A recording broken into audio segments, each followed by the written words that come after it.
So we're going to jump down the rabbit hole here, and we're going to take a rocket, the digital rabbit, down the rabbit hole into Tor, and we're going to take a good look at it. Now, to be clear, I'm not encouraging any of you to go online, get Bitcoin, and buy drugs or guns. I want you to understand how easy it is to do, because when you understand how easy it is to do, over time, I think, just as you follow that curve, we're in the early stages of criminal and early adopters, but we're going to start seeing that normalized business is going to start moving more into this Tor Bitcoin type economy.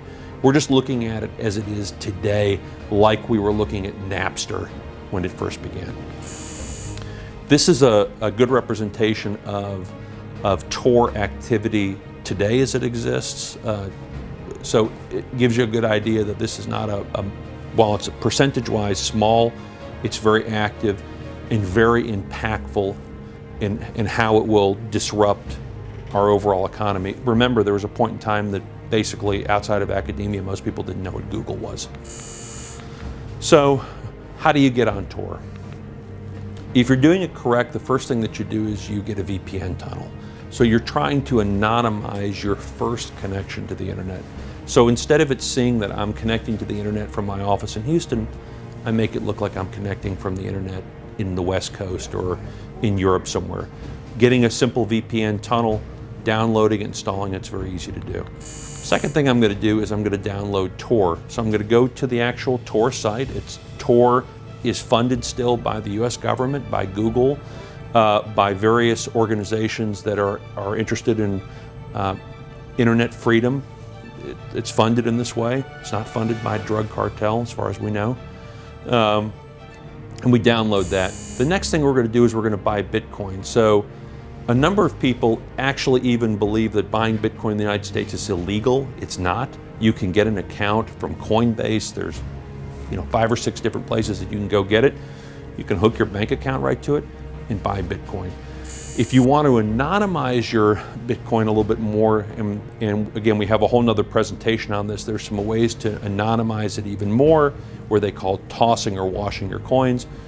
But for those of us that are not going online to buy drugs, that's not particularly relevant.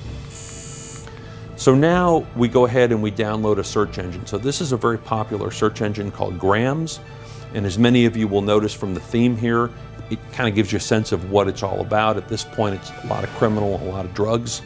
And I can go and I can search on Grams, and I would find basically different types of markets. So if you look over here on the markets, it gives you an updated thing of which sites are active, which sites are still up. Because remember, we're in a dark economy, we're in a criminal economy. So the criminals are attacking each other, taking their sites offline. The government's attacking them, taking them offline.